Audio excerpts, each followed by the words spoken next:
Messieurs, bonsoir. Il est 20h. Voici les titres.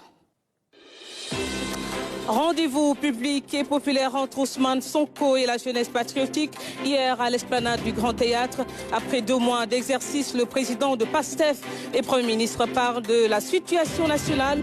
Une sortie qui alimente la presse du jour. Dans ce journal, réaction et revue de la presse de ce lundi. Cérémonie de levée des couleurs pour ce premier lundi du mois de juin.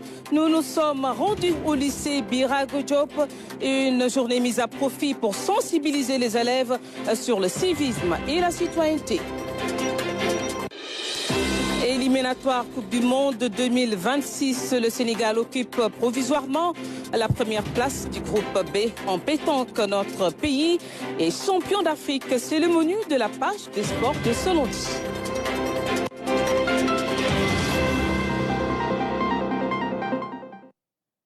Bienvenue à tous. Le nouveau référentiel unique des politiques publiques du Sénégal sera prêt en septembre 2024. Ousmane Sonko l'a confirmé à nouveau hier à l'esplanade du Grand Théâtre. Le président de PASTEF et Premier ministre présidait une conférence publique sur invitation des jeunesses patriotiques. Il a évoqué également d'autres programmes. Le compte-rendu de Aram Dawa. La jeunesse patriotique dans son style électrique. Des jeunes qui ont eu ce dimanche un rendez-vous public et populaire avec leurs leaders pour mettre en relief leur contribution dans le projet.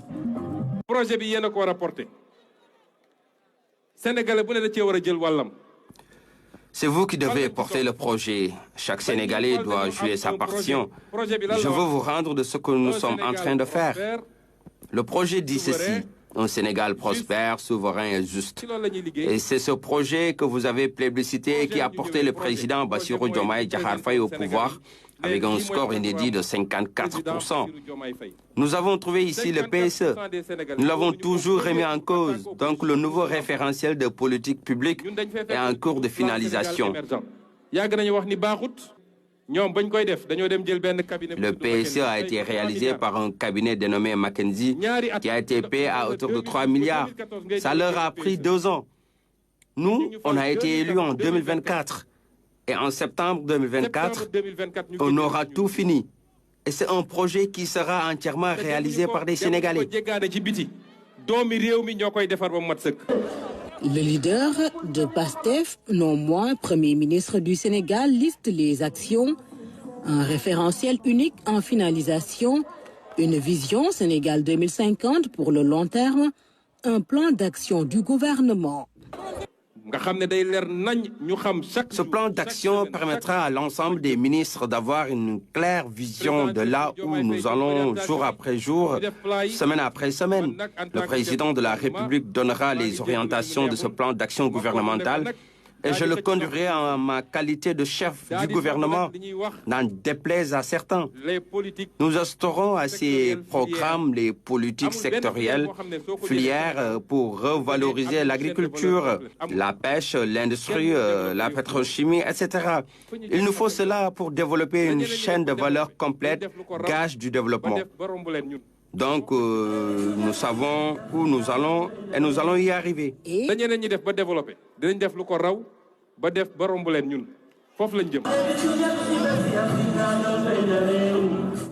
il est attendu de cette jeunesse que sa contribution soit agissante. Cette formidable énergie qui a porté le projet, qui a protégé les porteurs du projet, il faut désormais qu'on la transforme en une énergie de construction de notre développement. C'est ça que nous attendons de vous. Dites-vous que le président de la République, les ministres et moi-même descendrons sur le terrain durant ces vacances. Nous irons cultiver dans les champs, nous irons reboiser, faire des descentes dans les écoles, construire des salles de classe et des toilettes aussi. Nous aurons de belles actions citoyennes durant les vacances. Le pacte est ainsi signé un dimanche après-midi à l'esplanade du Grand Théâtre, 2 mois après l'arrivée au pouvoir des leaders de PASTEF les Patriotes. Ramdao, remobiliser les jeunes, renégocier les contrats pour que le Sénégal reprenne sa souveraineté. Voilà les points phares donc de la rencontre du leader de PASTEF avec les patriotes. Ousmane Sonko l'a annoncé également hier lors de cette cérémonie. Le compte-rendu d'Anaïs Nianyamane. Ousmane Sonko, leader du parti PASTEF devant la jeunesse patriotique du Sénégal, explique le projet de changement systémique. Une conférence politique au cours de laquelle le Premier ministre a dévoilé certains projets du nouveau gouvernement, dont un nouveau référentiel des politiques publiques intitulé Vision Sénégal 2050. Le Premier ministre, M. Ousmane Sonko, a parlé effectivement d'économie et d'une certaine vision 2050. Mais dans ses propos, j'ai relevé qu'il est parti pour dire que généralement au Sénégal, dans aucun secteur, la chaîne de valeur n'a été valorisée. C'est-à-dire qu'il n'existe même pas de chaîne de valeur dans bien des domaines. Il faut effectivement pour une économie émergente capable d'aller vers une souveraineté, que tous les segments de notre économie et de notre vie tout court puissent avoir quand même une chaîne de valeur. Concernant ce qu'il entend faire sur la réduction des comptes, il est revenu là-dessus. Il est évident qu'aujourd'hui, tout le monde applaudit. On annonce aussi sur la baisse du coût de la vie. Parce que la baisse du coût de la vie, c'est extrêmement important. C'est une très forte attente à l'heure actuelle. Et vraiment, maintenant, on a besoin de beaucoup plus de sérénité pour avancer. Mais il faut qu'on continue à nourrir les échanges, les conflits, les contradictions, les argumentations. C'est ça la vie de la démocratie. La fiscalité des entreprises de presse a été aussi évoquée par le chef de gouvernement. C'est par rapport au paiement des impôts de la presse. Je ne parle pas de la presse, mais d'une partie de la presse qui jouissait des avantages de l'ancien régime, qui pouvait se permettre tout ce qu'il voulait, travailler, couper à la source les salaires des employés et ne pas les reverser. Pourquoi il a parlé de détournement de deniers publics? Parce que cet argent-là, c'est de l'argent public qui appartient à l'État. Il fallait verser ça à l'État. C'est de dire à cette presse-là, donc privée, qui sont des entreprises privées, mais qu'elles doivent payer les impôts. C'est vrai, l'impôt est fait pour être payé. Mais vous savez, les entreprises de presse, que ce soit du privé comme du public, ont un rôle de service public. Et ce rôle de service public, de temps à autre, l'État du Sénégal doit faire des facilités pour ces entreprises de presse-là. En quoi faisant? En trouvant des mécanismes pour que vraiment cette dette fiscale-là ne pèse pas lourd sur les épaules de ces entreprises de presse qui sont dans la précarité, il faut le reconnaître. Le message du chef de parti du PASTEF à l'endroit de la jeunesse et de la justice n'est pas bien perçu par l'opposition. Je voudrais m'indigner des déclarations du Premier ministre Ousmane Sonko, parce qu'il faudrait que Ousmane Sonko puisse savoir qu'il n'est plus dans l'opposition. Ousmane Sonko gagnerait à retrouver sa sérénité pour travailler pour les Sénégalaises et les Sénégalais. Parce que là où on l'attend, mais c'est de régler le problème des Sénégalaises et des Sénégalais. La presse, la société civile, les politiciens, les économistes attendent beaucoup de ce nouveau gouvernement, des résultats concrets pour un Sénégal plus prospère. Et à la suite donc de cette sortie d'Ousmane Sonko, nous avons tendu notre micro aux Sénégalais lambda. Voici leur réaction. Bon, un discours rassurant. Peut-être ils ont promis de nous faire vivre peut-être un Sénégal nouveau. Donc on a senti qu'ils sont dans leur lancée. Juste leur encourager à persévérer dans ce sens. Et vraiment essayer de voir ce qui ne va pas sur le pays et essayer de changer ça. Le discours était axé sur 2 ou 3 points.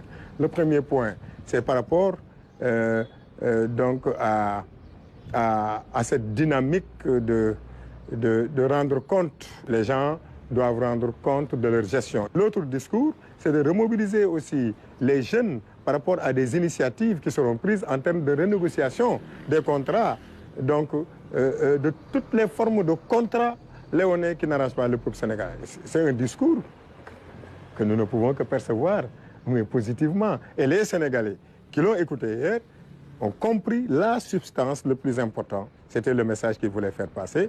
Et vous savez, le président Ousmane Sonko, il est comme ça. Il attire, même quand il ne parle pas, les gens parlent, à fortiori quand il parle. Au Sénégal, tout le monde parle, mais ça reste toujours le suivi. On n'a pas tendance à exécuter les dires. C'est ça qui est important, les exécutions. Et nous attendons tellement de ce gouvernement parce qu'ils nous ont promis beaucoup de choses.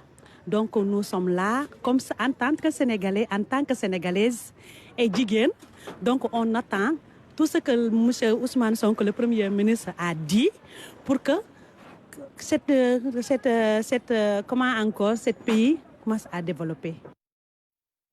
La presse du jour s'est largement intéressée à la conférence publique du leader du parti PASTEF, Mamadou Sakini, a parcouru les titres des journaux pour nous regarder. Le grand oral du week-end du président du PASTEF, Ousmane Sonko, a fait écho dans la presse du jour. Chaque quotidien y est allé de son commentaire sur la sortie de l'homme politique, par ailleurs Premier ministre. Sonko vaut la lumière surtout, barre à sa une, Wolf Quotidien. Le journal de Front de Terre renseigne que le PM tient à la vérité sur la disparition de Didier Badji et de Fulbert Sambou, mais aussi les décès lors des manifestations. Wolf Quotidien s'interroge sur la possibilité de l'abrogation de la loi d'amnistie. Enquête prend le contre-pied de Wolf Quotidien. Conférence politique, Sonko dans la menace, titre le journal. Il informe que le Premier ministre annonce des poursuites contre certains membres de l'ancien régime. Affaire Prodac, le rapport a été caché. Aujourd'hui, il est sur ma table. Dixit Ousmane Sonko, repris par Enquête Quotidien. Dans un style calembour, Besbi le jour parle de mise en scène de Ousmane Sonko au Grand Théâtre. Le quotidien de Point E rapporte les déclarations du PM.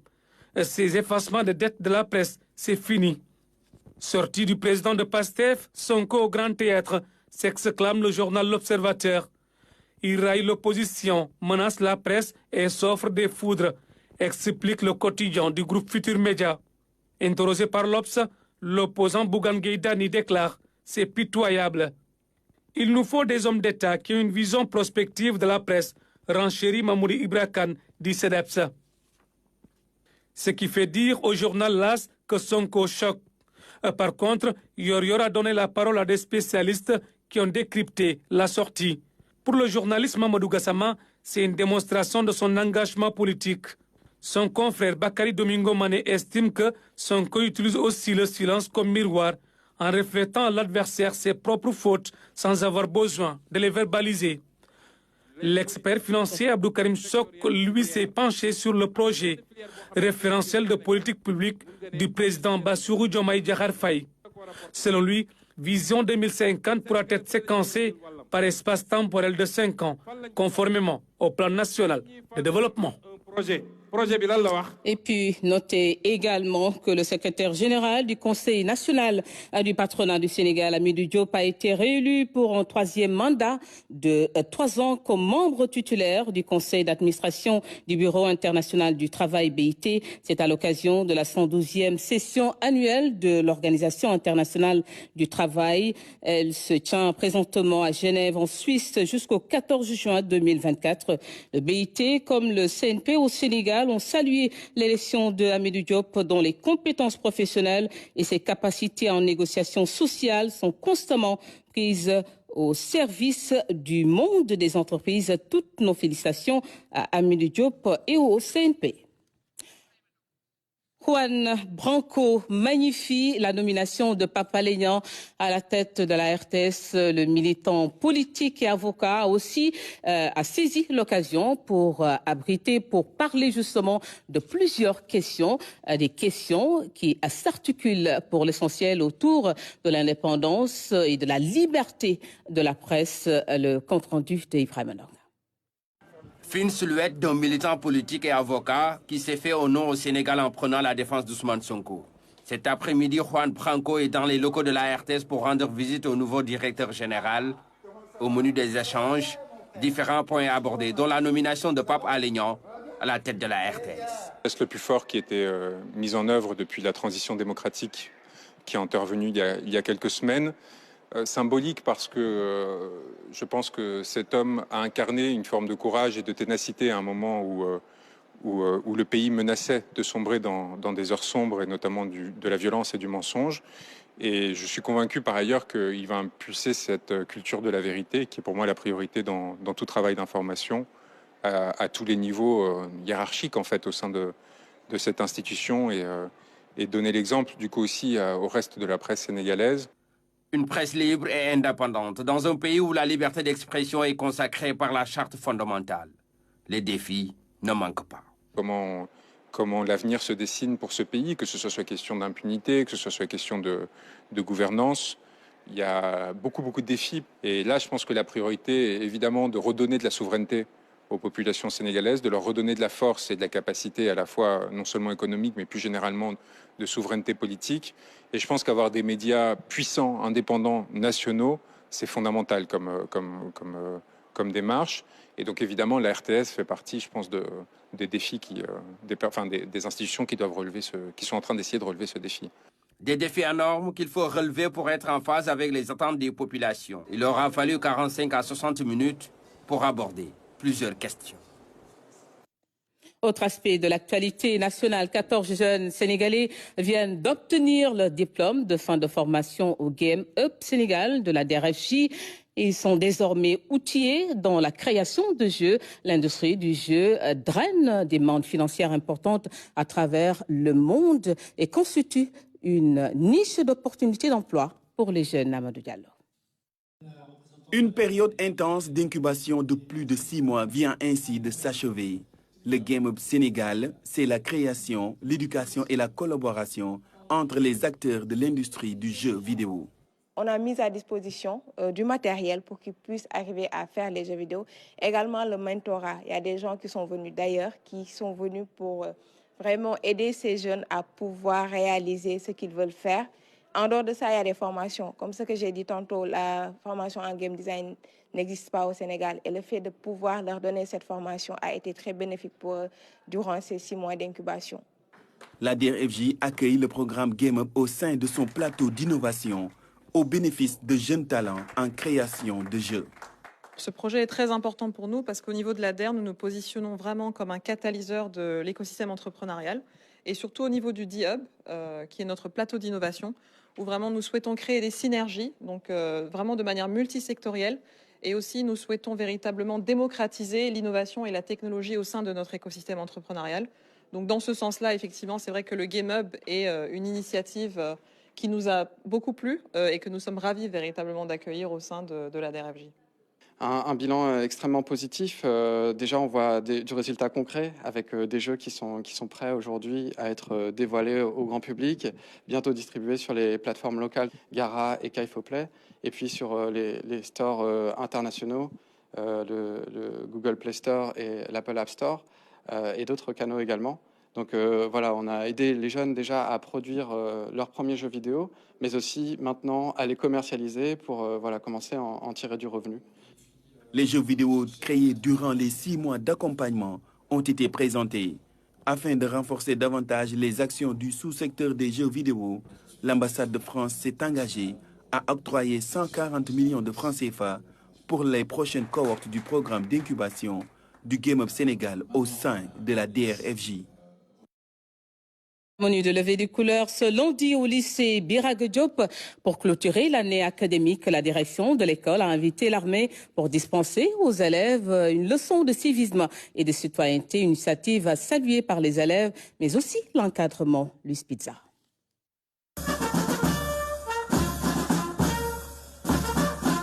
Cérémoniel militaire pour hisser le drapeau. Levée de couleurs exceptionnelle au lycée d'excellence Birago Diop pour marquer la fin de l'année scolaire. Et comme les bonnes notes s'obtiennent dans la discipline, les hommes maintenus se sont donné un exemple pour le culte du travail, chemin du véritable développement. L'armée a vu que notre population, surtout les jeunes, arrivent à perdre nos bonnes valeurs. Et nos bonnes valeurs, ça se trouve toujours quand vous voyez l'explication du drapeau et de l'hymne national, ça peut faire un bon Sénégalais. Tout un cours de civisme à l'endroit des lycéens. Birago Diop, un lycée d'excellence dont la discipline doit se refléter à tout point de vue. L'armée, merci, merci. Parce que rien que votre devise, on nous tue, mais on ne nous déshonore pas. C'est chargé d'histoire. Ah, il faut bien retenir la devise de l'armée. On nous tue. Ça vous donne le culte du travail et le travail bien fait. Chaque année, c'est des mentions très bien, bien, assez bien. Et on souhaite que cette année aussi, que nous ayons de très bons résultats au baccalauréat et au BFM. Le message, en fait, c'est dans leur comportement d'abord. La tenue. Déjà, un seul homme parle, tout le monde exécute. Ça, c'est un message. Message de discipline, mais aussi message de respect. Message pour message, eh bien, nous disons oui à l'armée. Les responsables du lycée veulent inculquer dans l'esprit de leurs apprenants le civisme et la citoyenneté.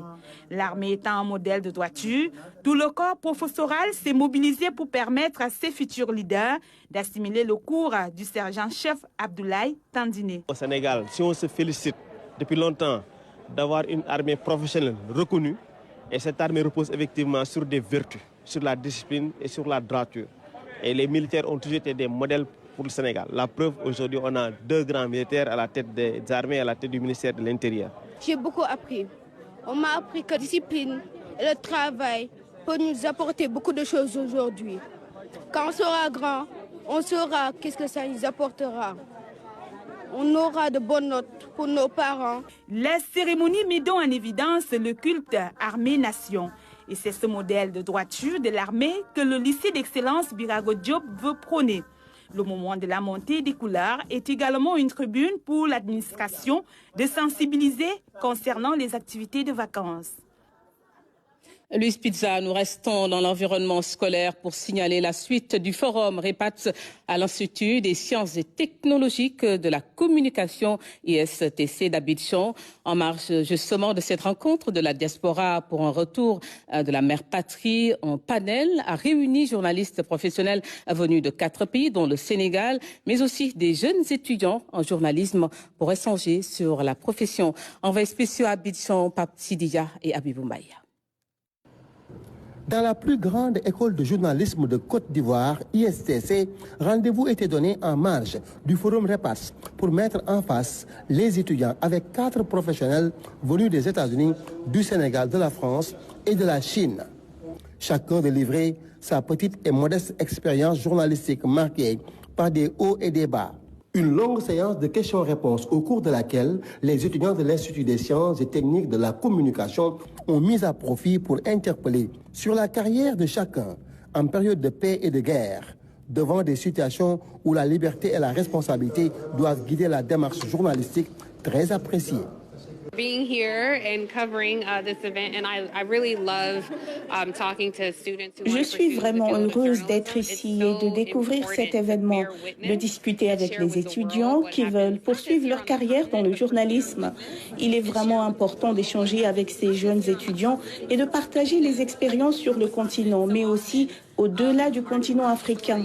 Notre histoire a été racontée par d'autres. J'aimerais que la jeune génération puisse raconter sa propre histoire.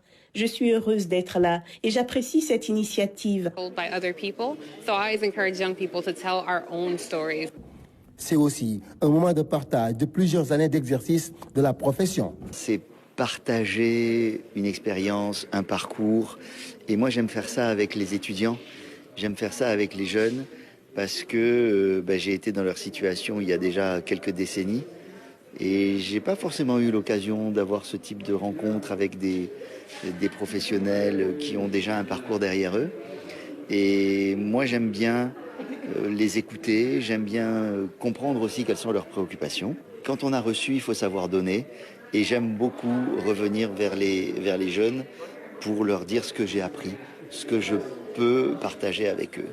Un partage fort apprécié par les étudiants de l'ISTC d'Abidjan. C'est une très belle expérience d'échanger avec ces gens-là qui viennent nous partager l'expérience d'autres pays. Parce qu'ici, c'est vrai qu'on apprend les règles du métier, mais là, on a une expérience palpable, une expérience pragmatique du métier, qu'est-ce qui se fait ailleurs, et on sort vraiment enrichi de cette séance-là. Cette expérience de journaliste professionnel avec des étudiants débordants d'ambition et prêts à s'engager dans une nouvelle carrière est une opportunité qui entre en droite ligne du Forum Repars qui en est à sa 2e édition. Restons dans le monde des médias. Le nouveau directeur général du quotidien national Le Soleil est officiellement installé dans ses fonctions. Lamine Niang promet de faire de l'Arceau Hann une référence dans le paysage médiatique sénégalais. Des innovations de taille attendue également. Explication dans ce compte-rendu de Dame Silla. Après 6 ans et demi à la tête du quotidien national Le Soleil, Yaram Kodou Ndende Mbaye cède la place à Lamine Niang.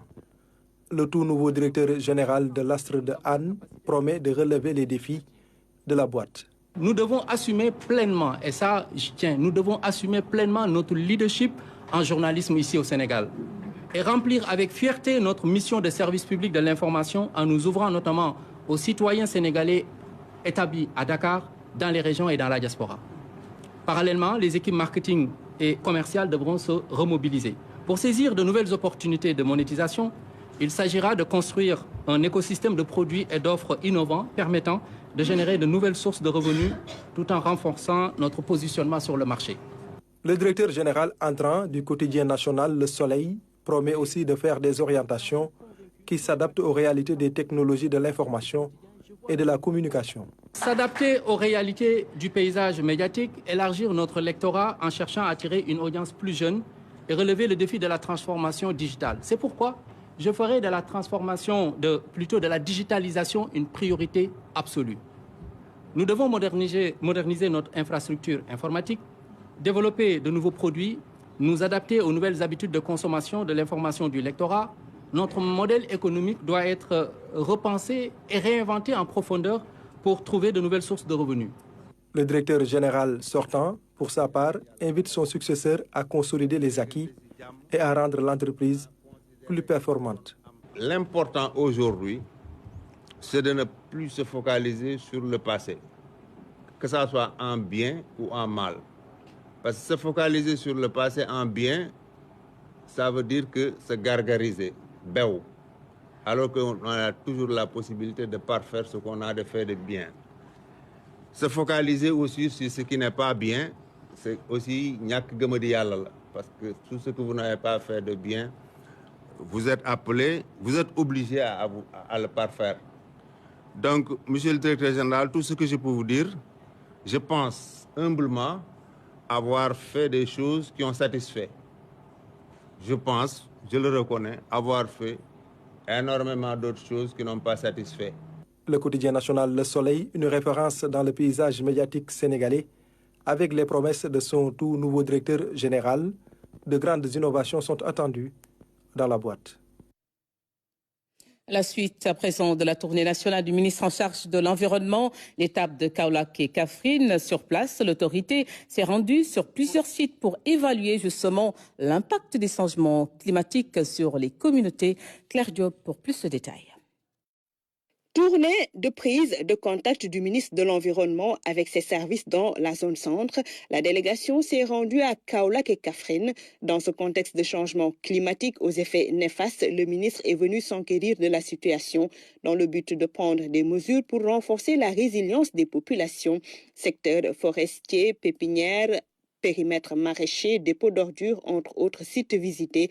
L'autorité de souligner la nécessité de restaurer les écosystèmes dégradés afin de préserver davantage l'environnement. La problématique principale dans cette zone, c'est les feux de brousse.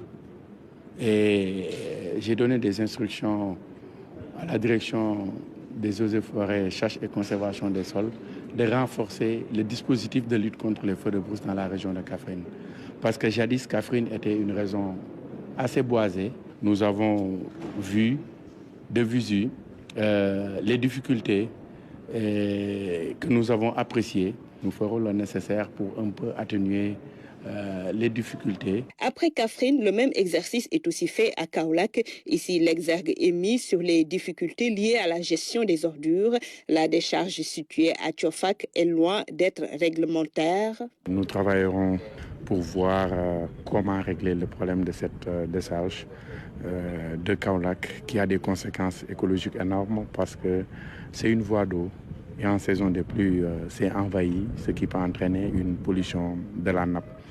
Il y a un projet du gouvernement de création de centres de valorisation des déchets qui a été initié depuis 2015, mais qui n'est toujours pas achevé. Nous essayerons ensemble de tout faire pour que ce chantier redémarre afin que Kaolack puisse disposer d'un centre de traitement et de valorisation des déchets. Autre site visité, la pépinière de Nioro. Sur place, le travail abattu est salué. Cette année, une annonce forte du ministre. Les arbres fruitiers sont à l'honneur.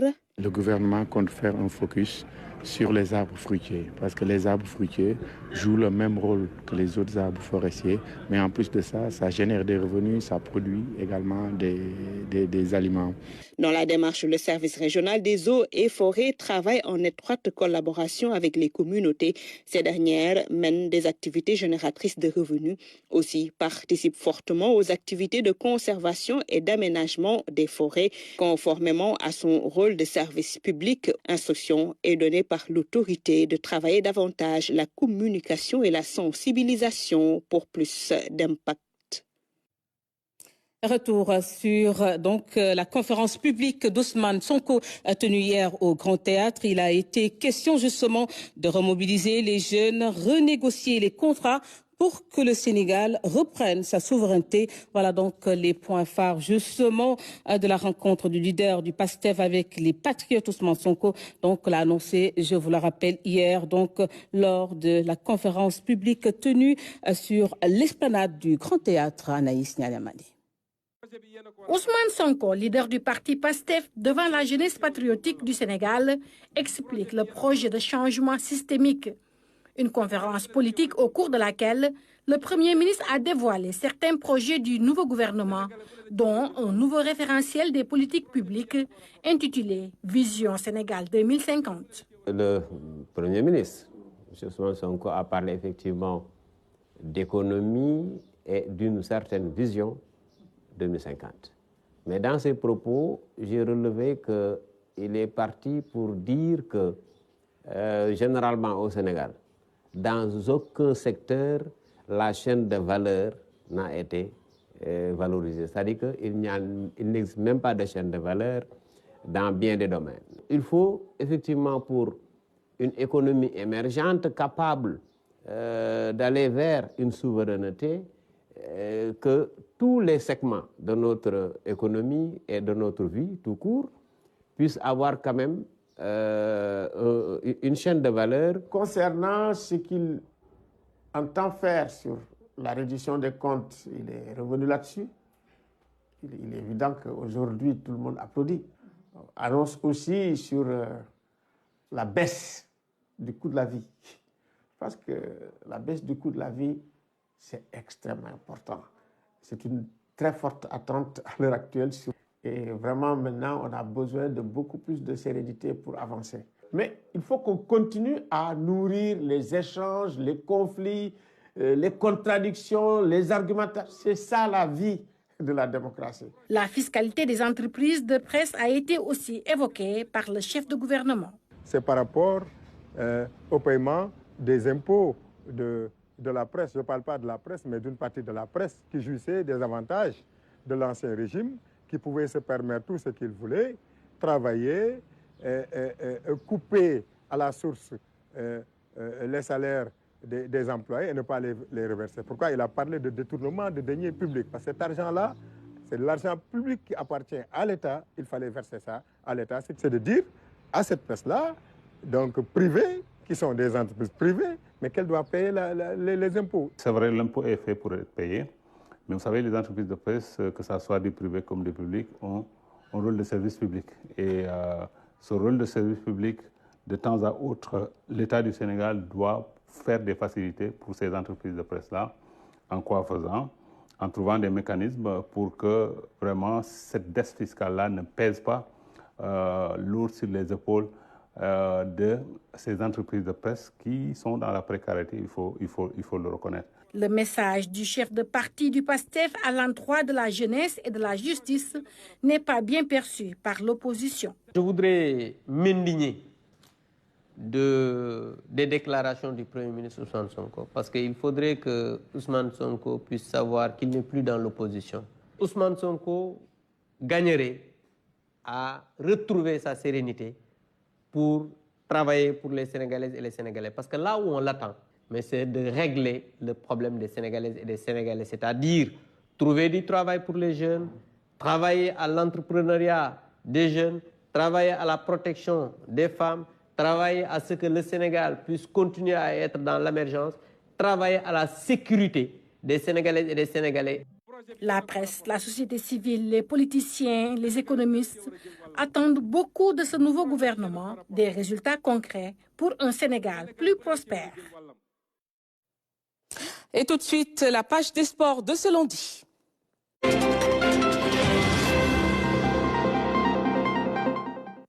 Et c'est l'affaire de Aïssatou Françoise Seck. Bonsoir Françoise. Bonsoir Anne-Marie. Alors d'abord, la victoire des Lions du Sénégal face aux Morabitoun de Mauritanie. Et c'était pour la 4e journée des éliminatoires de la Coupe du Monde. Le Sénégal qui a battu donc la Mauritanie sur la plus petite des marques, 1-0, dans un stade plein avec des supporters survoltés. Les coulisses de ce match avec nos envoyés spéciaux en Mauritanie, Massiré Faye et Ibrahim Mboub.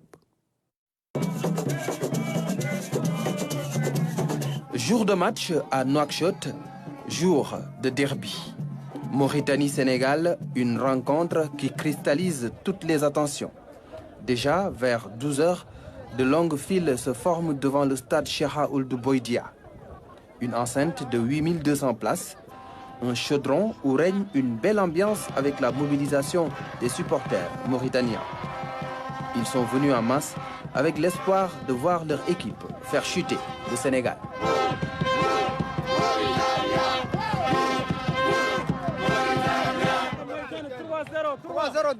Match nul, match nul.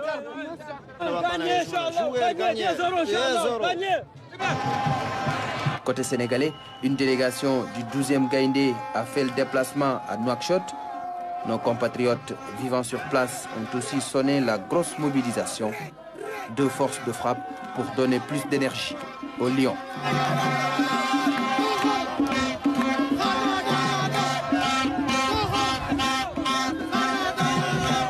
Allez, allez, Sénégal, allez, Sénégal, Sakanam, Sakanam, Sénégal, allez, allez, allez, Damrek, 3-0, 3-0, 3-0,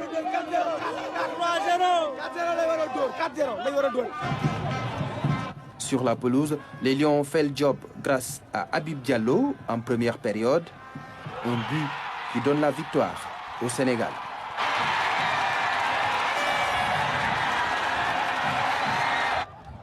L'une des images marquantes du match reste ce tacle violent de Khadim Diaw sur Habib Diarra. Logiquement, c'est un rouge direct. L'arbitre marocain a été plutôt clément. Habib Diarra souffre d'une entorse à la cheville. Le derby était chaud et assez tendu en fin de match, mais l'essentiel est fait par les Lions du Sénégal.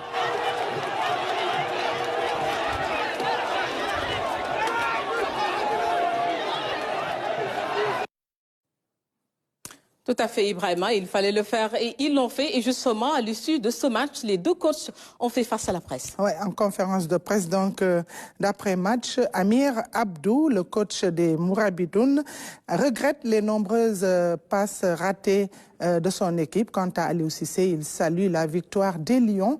Pour lui, les Lions étaient venus à Nouakchott pour gagner. Nous allons écouter les deux coachs au micro de Ibrahim Mboub. Nous rendons grâce à Dieu. Alhamdulillah Rabbil Alamin.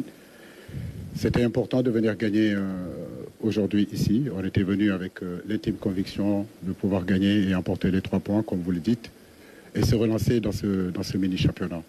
C'est fait. Je veux vraiment féliciter tout l'ensemble des joueurs, le staff, tous les gens qui ont travaillé pour que cette victoire se réalise. Nous sommes très contents. Ça a été un match de fin de saison. Les matchs de fin de saison, c'est très compliqué. Les joueurs ont joué pratiquement entre 40 et 60 matchs, 68 matchs. Donc vraiment, féliciter le groupe Sénégal, féliciter nos joueurs dans leur mentalité, dans leur patriotisme, dans l'amour qu'ils ont pour ce pays-là, pour se battre tout le temps. Donc vraiment, on est satisfait de ces 3 points-là. Vous savez, chaque entraîneur, son désir, c'est d'abord gagner. Voilà, donc nous, on était venus ici, on sait que le contexte était difficile. On n'était pas venus ici pour jouer du bon football ou bien avoir un contenu. On était venus pour apporter les 3 points, c'était la seule chose qui était importante pour nous. Contre la RDC, le contenu était bon, mais comme vous le voyez, on avait fait match nul. Aujourd'hui, je ne dirais pas que le contenu n'a pas été bon, mais en face de nous, il y avait aussi une équipe qui venait de sortir d'une défaite, qui joue devant son public, qui nous a causé effectivement beaucoup de problèmes. C'est une place difficile ici, hein. Donc j'espère que la détermination qu'ils ont mis dedans, l'envie qu'ils ont mis contre nous, ils les mettront face à toutes les autres équipes. L'équipe a fait un match correct. On prend un but à la 20e, 23e minute. Sur peut-être une des seules excursions du Sénégal en première mi-temps. On a eu des occasions. On aurait pu concrétiser. Après, comme j'ai dit, moi, j'ai pas la formule magique. Au niveau des attaquants, actuellement on a des attaquants qui ne sont pas en réussite. Nous, savoir, on n'a que 8 jours quand on les récupère, les joueurs. On essaie de récupérer les meilleurs éléments possibles. Voilà, actuellement on n'est pas en réussite. C'est à nous de continuer à y croire, à travailler. Actuellement, comme je l'ai expliqué la dernière fois, on est en train de... Le vent n'est pas avec nous en ce moment. On est en train de manger un petit peu notre pain noir. Voilà, j'espère que ça va se stopper là parce que les qualifications de la CAN vont arriver au mois de septembre. Et il va falloir être présent et aller se battre pour aller chercher une qualification pour la CAN au Maroc. Et autre réaction, François, celle de Kalidou Koulibaly. Oui, le capitaine des Lions du Sénégal qui s'est également prononcé après la précieuse victoire acquise avec ses coéquipiers face à la Mauritanie, 1-0. Nous l'écoutons, il est lui aussi au micro d'Ibrahim Mboub et de Massiré Faye. Un match difficile, c'était un match contre la Mauritanie, un derby. On savait aujourd'hui que ça allait être difficile, on est venu avec le bon état d'esprit, on a montré de bonnes choses, on a marqué tout dans le match. Ça nous a fait du bien, après on a pu être solide derrière, devant on a pu gérer. Donc on peut dire seulement alhamdoulilah cet après-midi, on va rentrer avec les 3 points, on va continuer à travailler. C'est la première visite, ça me fait plaisir, j'ai beaucoup d'amis, beaucoup de familles ici aussi. Ça me fait plaisir de voir tout le monde et Inch'Allah j'espère revenir bientôt. Et après donc cette victoire, quelle est la place du Sénégal dans le groupe B? Voilà, le Sénégal donc qui occupe provisoirement la première place du groupe B avec 8 points. Il est suivi du Soudan avec 7 points et puis 3e RDC avec 7 points également. Il faut dire que le Sud-Soudan et le Sud-Soudan doivent livrer un match demain et à l'issue de ce match, on saura quelle est la place du Sénégal après ce match. Et à quand donc la prochaine sortie des Lions? Oui, la prochaine sortie des Lions, Anne-Marie, est prévue le 17 mars 2025 et ce sera face au Soudan. Françoise, les bonnes nouvelles s'enchaînent dans cette édition. Donc, après cette victoire du Sénégal, notre pays étrenne au titre de champion d'Afrique en sport boule. Voilà, le Sénégal champion d'Afrique Maroc 2024. Nos représentants ont dignement représenté notre pays à l'occasion de ces joutes continentales où les pays africains ont eu du mal devant les lions boulistes, nous disent Jacob Ndir et Tanda Khandiaï. Et c'est une première dans les annales de la pétanque sénégalaise. Le dernier grand succès des Lions de cette discipline remonte en 2018 au Canada. Nos boulistes étaient revenus avec dans les valises la médaille de bronze des championnats du monde. Un autre succès, la médaille d'or obtenue à l'occasion des Jeux africains de Brazzaville, nous étions en 2015. Mais ce titre de champion d'Afrique a donné des ailes au Sénégal sur le continent et hors du continent. Un titre remporté de haute lutte devant des ténors du continent africain, le Maroc, mais aussi le Cameroun 13-0, le Bénin vice-champion du monde 13-1. Ce sont des as de cette discipline qui ont surtout pêché avec la Tunisie qui a été battue en finale par les Lions du Sénégal. Une équipe composée des jeunes talents, des talents qui donc se sont imposés. 13 contre 2. Les héros du continent africain. Cyril Lamine Kane, Abdourahmane Sall, Ababakar Dondé, mais aussi Babacar John. Les prochains championnats du monde sont prévus à Dijon en France. Ce sera au mois de décembre prochain.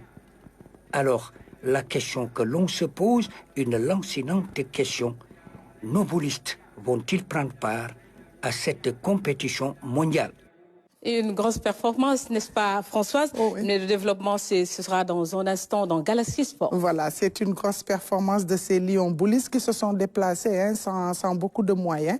Et d'où la question justement de Tandakha Ndiaye. Mais je pense que les autorités feront de leur mieux pour que le Sénégal puisse participer à cette compétition mondiale. Alors dans Galaxy, on sera un peu plus en profondeur dans ces disciplines. On sera avec le foot, notamment avec ce match du Sénégal. On sera également avec le basket, avec la pétanque. Mais nous aurons comme invité Mbayang Thiam, qui est coach de l'équipe nationale féminine, qui a gagné pour la deuxième fois consécutive le tournoi de l'UFOA ici à Dakar. On sera également avec Oumar Daf, qui est ancien international sénégalais et qui est entraîneur du club Amiens. François Seck, merci. Merci Anne-Marie. Merci également à vous de nous avoir suivis. Je vous donne rendez-vous tout à l'heure à 23h pour la dernière édition du soir. À tout à l'heure.